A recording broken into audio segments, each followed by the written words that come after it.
विसार शर्मा। कार्यक्रम शुरू करने से पहले आप सबसे एक अपील कि मेरे इस कार्यक्रम को अपने कम से कम 5 कॉन्टैक्ट्स को साझा करें, फॉरवर्ड करें व्हाट्सएप पर, एसएमएस पर, ताकि हम और आप मिलकर गोदी मीडिया के नफरती और झूठे प्रोपेगेंडा को धराशायी कर सकें।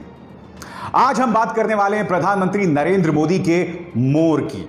जी हां, आप और हम सब ने, देश ने रविवार को एक अद्भुत नजारा देखा जिसमें प्रधानमंत्री नरेंद्र मोदी अपने घर में जो मोर पल रहे हैं उन्हें खाना खिला रहे थे, उनकी देखभाल कर रहे थे। और जितनी मेहनत गई है इस वीडियो फिल्म में जो इस वक्त आप अपने स्क्रीन पर देख रहे हैं, आप और हम अंदाजा लगा सकते हैं कि इसमें कितना वक्त लगा होगा, इसमें कितनी ज्यादा मेहनत हुई होगी। और प्रधानमंत्री ने इस वीडियो के जरिए यह बतलाने का प्रयास किया कि वो प्रकृति के कितने करीब हैं, उन्हें मोर से कितनी मोहब्बत है। मगर न्यूज चक्र के साथ दिक्कत यह है दोस्तों कि हम प्रोपेगेंडा में विश्वास नहीं करते, सरकारी प्रोपेगेंडा में हम बिल्कुल विश्वास नहीं करते। हमारा यह मानना है कि सरकार हमारी सर्विस प्रोवाइडर है, सरकार को हमारे सवालों का जवाब देना होगा और न्यूज चक्र का फलसफा भी वही है। मैं आपके सामने कुछ मुद्दे रखना चाहता हूं। एक ऐसे वक्त जब प्रधानमंत्री नरेंद्र मोदी मोर के साथ थे, आपके सामने दोस्तों ये सैटेलाइट का मैप है। आप जानते हैं सैटेलाइट का मैप कहां का है? ये लिपुलेख इलाके का है। लिपुलेख कौन सा इलाका है? भारत, चीन और नेपाल की सीमाएं जहां पर मिलती हैं वो जगह है लिपुलेख। और आप जानते हैं वहां पर क्या हो रहा है? इस सैटेलाइट के मुताबिक, जैसे कि आप इस स्क्रीन पर देख रहे हैं, surface to air missile site noted under construction, यानी कि मानसरोवर लेक पर सर्फेस टू एयर, जमीन से हवा में मार करने वाली मिसाइल का जो है निर्माण हो रहा है, उसका कंस्ट्रक्शन हो रहा है उस जगह पर। यही नहीं, इसी मैप में आप देखिए infrastructural development and accommodation activity noted since May 2020। मतलब क्या हुआ? मानसरोवर लेक के पास लगातार चीन जो है वो निर्माण कर रहा है। अब आप में सवाल पूछेंगे, भाई इसमें नया क्या है? इसमें नया यह है कि जैसा कि आप जानते हैं कि मानसरोवर लेक कहां मौजूद है, वहां पर हमारा तीर्थ स्थल मौजूद है, कैलाश और मानसरोवर का।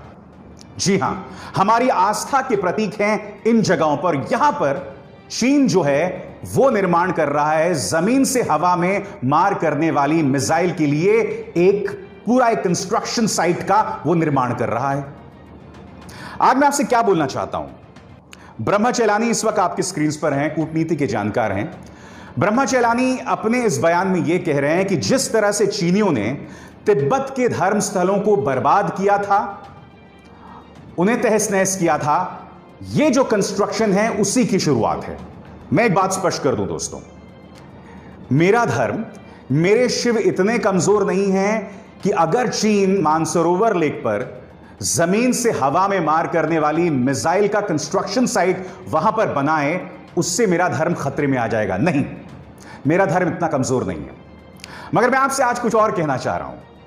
मैं आपसे यह कह रहा हूं, प्रधानमंत्री एक ऐसे वक्त में जहां मोरों के साथ विचरण कर रहे हैं, वीडियो बना रहे हैं, चीन लगातार हम पर शिकंजा कस रहा है और बात वहां नहीं है। कल्पना कीजिए, इसी तरह से मानसरोवर लेक में कांग्रेस के कार्यकाल में चीन जमीन से हवा में मार करने वाली मिसाइल्स का निर्माण करना शुरू कर देता। कल्पना कीजिए, और कल्पना कीजिए कि भारतीय जनता पार्टी उस पर कितना बड़ा बवाल करती। वो कहती कि हिंदू धर्म खतरे में आ गया है। क्योंकि ये जो इनका जो प्रोपेगेंडा मशीनरी है ना, इनके लिए तो छोटी छोटी बात पर हिंदू धर्म खतरे में आ जाता है। मेरा धर्म बहुत मजबूत है, बहुत पुख्ता है, ऐसी छोटी मोटी चीजों से हिंदू धर्म खतरे में नहीं आने वाला है। हजारों लाखों साल से, हजारों साल से हिंदू धर्म जो है वो चला आ रहा है और इन बातों से वो खतरे में नहीं आया है। मगर इनके लिए पिछले 6 सालों में हिंदू धर्म खतरे में आ गया है। मगर मैं आपको क्या बतलाने की कोशिश कर रहा हूं? मैं आपको इसमें जो दोहरे मापदंड हैं वो बतलाने की कोशिश कर रहा हूं। इस मुद्दे पर ना मीडिया हल्ला करने वाला है, ना भारतीय जनता पार्टी कुछ कहेगी, क्योंकि जाहिर सी बात है उनका मतलब इस बात को लेकर नहीं है कि चीन ने हमारे 20 सैनिक मार दिए, चीन अब भी हमारी जमीन पर बना हुआ है। इनका मतलब इस बात से नहीं है। इनका मतलब सिर्फ अपनी सियासी रोटियां सेकने से है, अपने सियासी प्रोपेगेंडा को बढ़ाए रखने को लेकर है, और उसके अलावा कुछ नहीं। मैं स्वागत करता हूं प्रधानमंत्री कल जिस तरह से मोरों के साथ विचरण कर रहे थे, मैं वाकई इसका स्वागत करता हूं। बहुत अद्भुत नजारा था, बहुत खूबसूरत नजारा था। मगर प्रधानमंत्री, आपको गौर करना पड़ेगा, आपके chief of defence staff Bipin Rawat क्या कह रहे हैं, पढ़ के सुनाना चाहता हूं। Indian Chief of Defense Staff (CDS) General Bipin Rawat has explicitly stated that a military option to deal with transgressions by the Chinese People Liberation Army in Ladakh is on the table, but will be exercised only if talks between the two armies and the diplomatic option are unfruitful. दो बातें इसमें। पहली बात, अगर बातचीत fail हो गई तो चीन के साथ हम सैनिक टकराव भी कर सकते हैं, और चीन हमारी जमीन पर बना रहा तो सैनिक टकराव होगा। इसका मतलब यहां पर दो चीजें हैं। पहली बात, जनरल बिपिन रावत ने प्रधानमंत्री नरेंद्र मोदी के उस बयान को पहली नहीं बल्कि दूसरी बार गलत साबित किया है, जिसमें प्रधानमंत्री ने कहा था कि चीन ने ना हमारी जमीन में प्रवेश किया है ना कब्जा किया है। तो जनरल बिपिन रावत क्या कह रहे हैं? आप बिन बात के किसी के साथ जंग लड़ेंगे क्या? बताइए। दूसरी बात, इन लोगों ने 2013 से ही लगातार देश को लाल आंख का धतूरा चटाया था। अब वो लाल आंख कहां गई, मैं जानना चाहता हूं। मैं स्पष्ट कर दूं, एक ऐसे वक्त जब देश कोरोना संकट का सामना कर रहा है, एक ऐसे वक्त जब पिछले 4 या 5 महीनों में 1,89,00,000 लोगों की नौकरियां गई हैं, युद्ध किसी भी सूरत में विकल्प नहीं हो सकता। नहीं, चीन के साथ युद्ध नहीं होना चाहिए, मुद्दा वो नहीं है। मुद्दा यहां पर यह है कि ये जो लोग हमें लगातार लाल आंख बता बताकर सत्ता में काबिज हुए थे, उसके बाद रणनीतिक मुद्दों पर, सामरिक मुद्दों पर, सैनिक मुद्दों पर ये लोग लगातार, भारतीय जनता पार्टी सरकार लगातार विरोधाभासी बयान देती है। मैंने कार्यक्रम की शुरुआत में आपको बताया कि यहां तो मुद्दा धर्म से जुड़ा हुआ है। कैलाश मानसरोवर तीर्थ स्थल जो हैं वो मानसरोवर लेक के पास ही हैं, और बावजूद इसके वहां पर चीन जमीन से हवा में मार करने वाली मिसाइल बना रहा है और इस पर किसी का खून नहीं खौलता। जी हां, इस पर किसी का खून नहीं खौलता है। इनका खून कहां खौलता है वो बताता हूं मैं आपको। इनका खून तभी खौलता है, या ये लोग तभी बोलते हैं, जब इन्हें दिखता है कि कुछ लोगों को निशाना बनाकर हम वोट हासिल कर सकें। यहां पर इनका मुंह नहीं खुलेगा, क्योंकि यहां पर पोल खुल जाएगी, यहां पर हकीकत सामने उभर कर आ जाएगी।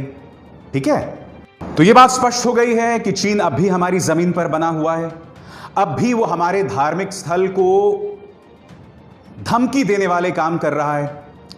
देखिए, आप जानते हैं कि मैं उन पत्रकारों में से हूं जो लगातार मई के महीने से कह रहा है कि चीन ने हमारी जमीन पर कब्जा किया हुआ है। आज मैं एक चीज का ऐलान करना चाहता हूं दोस्तों, अगर भारतीय जनता पार्टी यह कह दे कि फिंगर 4, फिंगर 5, फिंगर 6 और फिंगर 7 भारतीय जमीन का हिस्सा नहीं है, तो मैं यह कहना बंद कर दूंगा कि चीन ने हमारी जमीन पर कब्जा किया है। क्योंकि अब तक यह माना जाता था कि फिंगर 8 तक LAC है, लाइन ऑफ एक्चुअल कंट्रोल, मगर आज भी चीन फिंगर 5 पर बना हुआ है, घोघरा में बना हुआ है, पैंगोंग सो के कुछ अहम स्थानों पर, कुछ अहम ऊंचाइयों पर उसका कब्जा है। और यह बात भारतीय जनता पार्टी बखूबी जानती है। अगर यह स्पष्ट कर दे सरकार, या यह पार्टी स्पष्ट कर दे कि फिंगर 5 हमारा नहीं है, फिंगर 6 भी हमारा नहीं है, तो मैं न सिर्फ यह कहना बंद कर दूंगा, बल्कि मैं इस पर माफी मांगने को भी तैयार हूं। मगर आप जानते हैं मैं अकेला यह नहीं कह रहा हूं, कई अहम लोग डिफेंस एक्सपर्ट से बात कर रहे हैं। ब्रह्मचलानी के अलावा लेफ्टिनेंट जनरल HS पनाग जो आपकी स्क्रीन पर हैं, colonel Ajay Shukla defence expert और फॉर्मर आर्मी पर्सनल, ये तमाम लोग आपके सामने बातें रख रहे हैं। मुख्य धारा का मीडिया चैनल भी दबे स्वर में यह बात कह के निकल जाता है।